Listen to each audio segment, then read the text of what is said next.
This is the Rich Dad StockCast with Andy Tanner, the show that kicks 401ks in the asphalt and teaches you to be the master of your own stock investing domain. And here's your host, Greg Arthur.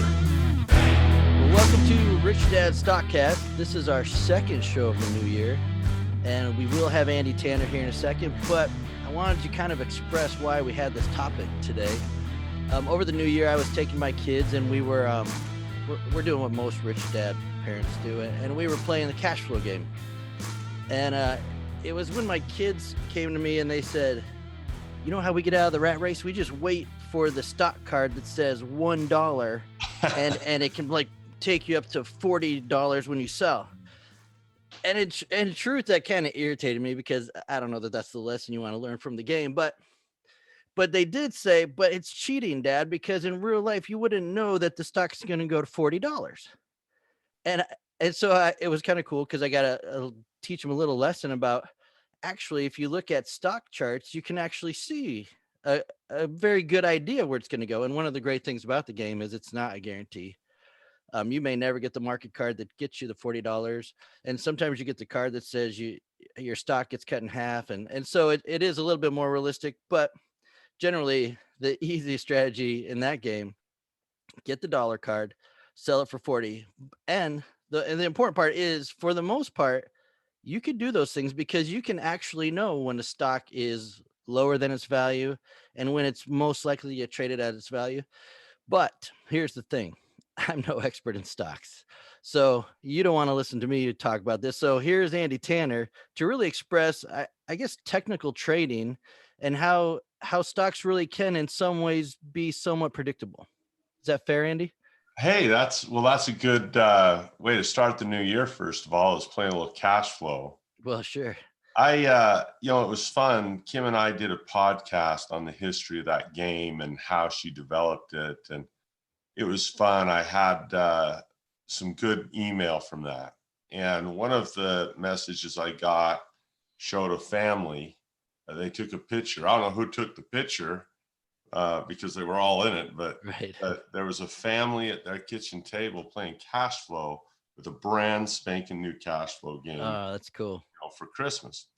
And they were playing it. And I thought to myself, that is really one of the best ways you can improve this world on so many levels. First of all, no Xbox was on, no PlayStation. Right. And every single person was smiling, and the smile seemed pretty genuine to me. And that family time together to talk about financial education, teaching each other, and having the game teach it rather than a person lets principles come out rather than opinions. Oh, so true. And you know what? Almost every card and every turn, there's a lesson in there. And what's really fun, and by the way, this game isn't actually designed for kids. I just happen to my kids are old enough and they really enjoy it. I think your kids are even younger than mine, Andy. But what's more fun than teaching the kids the lesson is to ask them a bunch of questions until they pull the lesson out. And that is just, It's so fun to see the light turn on in your kids' eyes.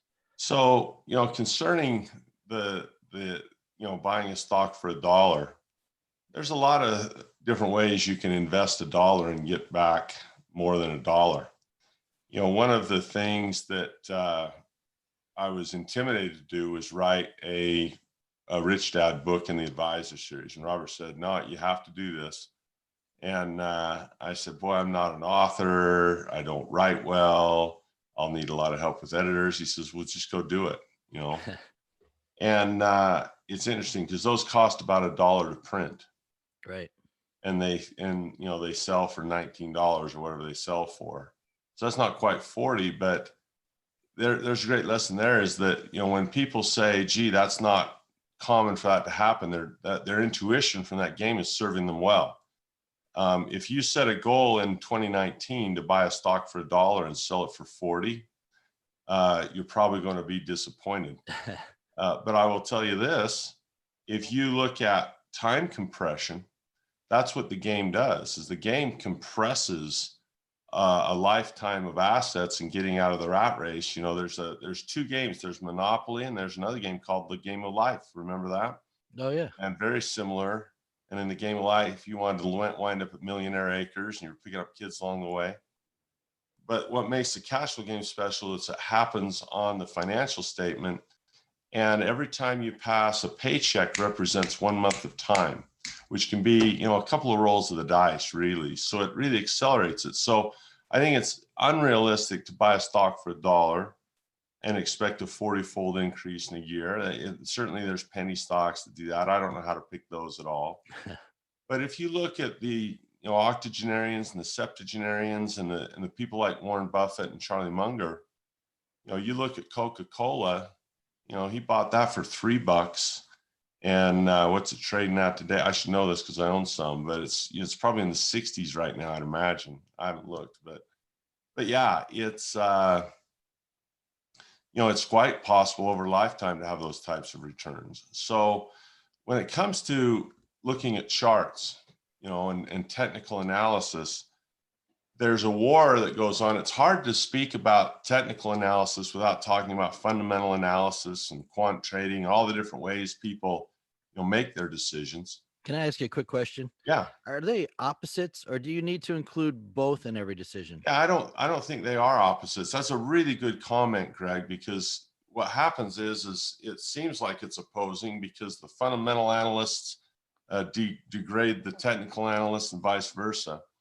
And there's absolutely, evidence that both can work and both can fail. I mean, there's no question there's fundamental analysts that have failed and technical analysts that have failed. But let's just briefly explain the two. And I agree with you. It's hard to talk about one without the other because I believe they're used in harmony. At least that's the way I see it. Okay. I lean a little more towards the fundamental side. But technicals are a crucial part of the way I see things. And I certainly want to watch broad market trends and small market trends. So what fundamentals do is help me understand what I'm buying. Let me say that again. Fundamentals help me understand what it is that I'm buying. Now, you mentioned the cash flow game. If I were to loan money to someone, I would want to know who I'm investing in. And I'd want to see their financial statement. And so the same is true when you buy a stock, a company. You look at all the charts you want, but I would never feel comfortable in buying a stock that I was going to anticipate on being an owner of for an appreciable amount of time without understanding what I'm buying. And when you do fundamental analysis, price is merely what you pay. That's it. Price is what you pay. Value is what you get. And so part of fundamental analysis is understanding valuation ratios. How much price per how many sales does this company bring me? How much price to the assets or the book value that it has? How much price am I paying for the earnings that it's generating me every month? And those are basic numbers, but we can get more elaborate if we wanted. Well, that kind of goes back to the game too. What you're kind of talking is the game's financial statement is much more of a fundamental analysis and not technical. Okay. Absolutely. And I think, when I teach my kids to play basketball, we start with the fundamentals before we get too technical with things. And when we talk about, so price is about what you pay and value is about what you get. So the fundamentals tell you what you're getting. Now, speaking of prices do move and they are not always rational. And that's obvious to see if you just look at a stock chart, pick any stock you want. Something like Procter and Gamble, they make, lotion and stuff or whatever they make, the household toothpaste. And, you look at Kimberly-Clark making toilet paper. They probably had a pretty good 2020. But these companies aren't changing day to day. As a matter of fact, they only really release how they're doing 4 times a year.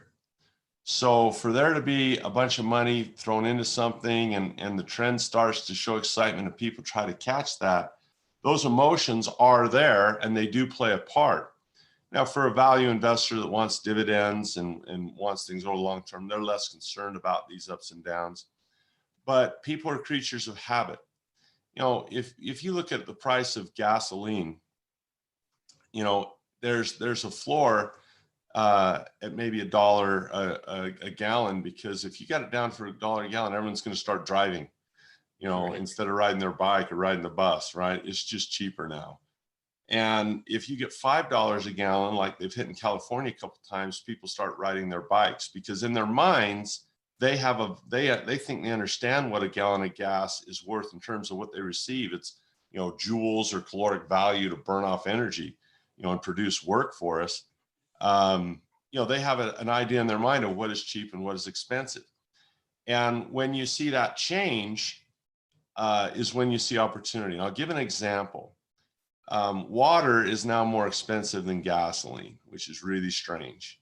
But do you remember, you and I are close to the same age. Do you remember the first time you saw a bottle of water in 7-Eleven and you thought, oh yeah, we're paying for water's freaking free, dude. Yeah, I thought it was the dumbest thing I'd ever seen. Water's freaking free. We don't pay for water, man. You go to the drinking fountain and you push the button and you get free water. Or you go to the garden hose after you spray off the glass clippings, to get your dad's grass mowed.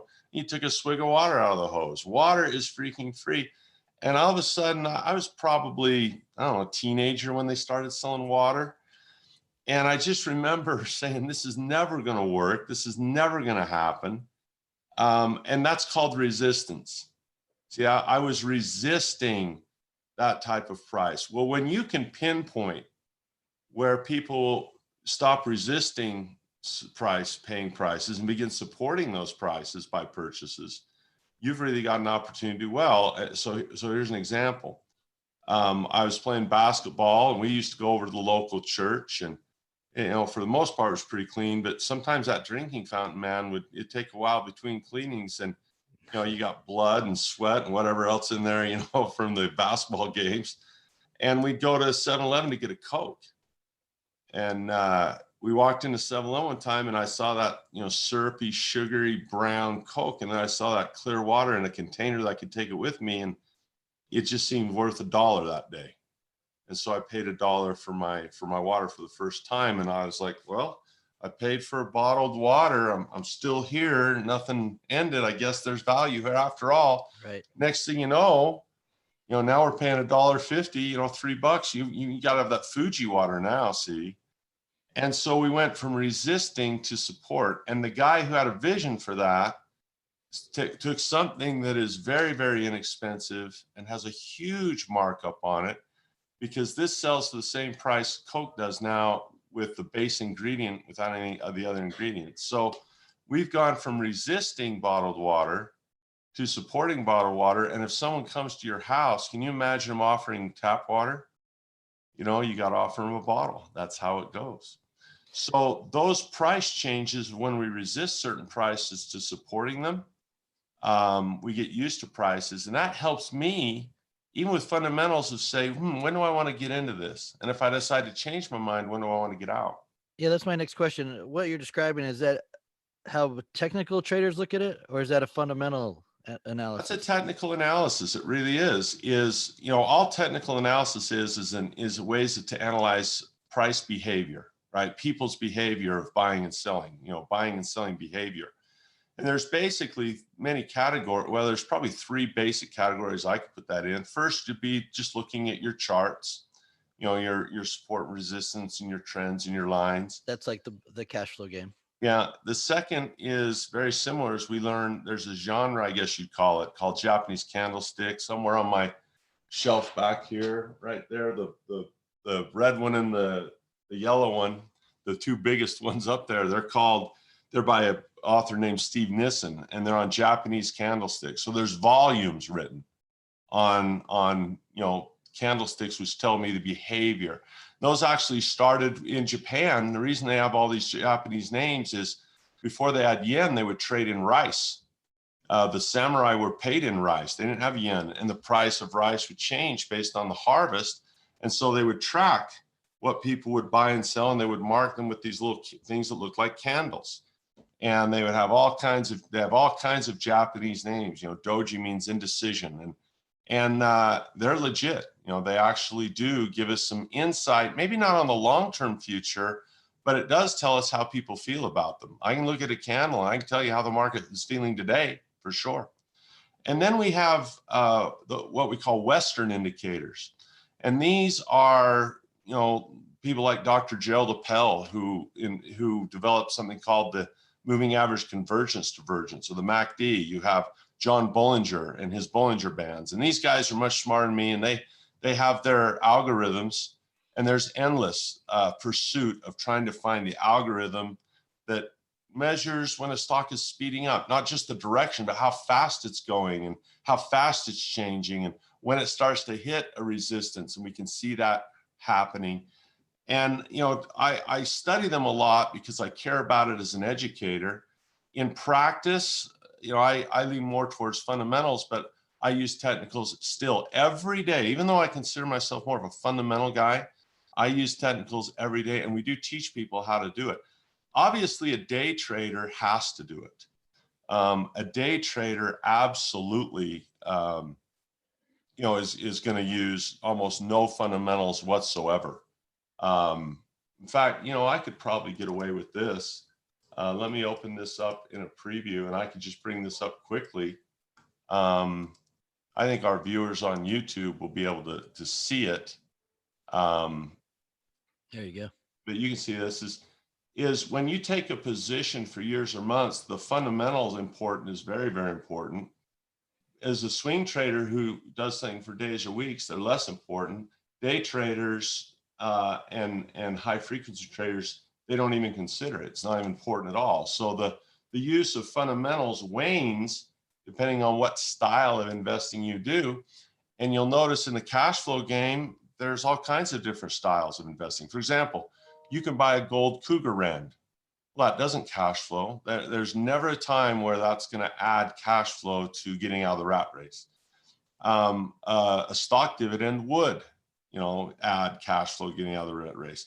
But buying a property low and selling it high, flipping a property doesn't get you out of the rat race. It gives you cash to go from small deals to big deals. Right. Same with buying a stock low and selling a stock high. So the cash flow game is going to give you a mix of understanding between fundamental investing for cash flow and technical investing for capital gain, and give you an idea of how those work. So in the game, they're not combined. No. But the way you do it, do you try to look at a fundamental stock and then check the technicals on it? Is that how you combine them? I do. I mean, a good example is when I might buy a company because they've had a real bad slash their price. One of the stocks I teach from often is one of my favorite stocks from a teaching standpoint is Kraft Heinz. They have a little more debt fundamentally than I like to have, but if I believe the dollar is going to lose value, well, having debt's not a bad thing. But they had an interesting thing happen. The SEC got after them because they were labeling their brands as an asset and put a number to it.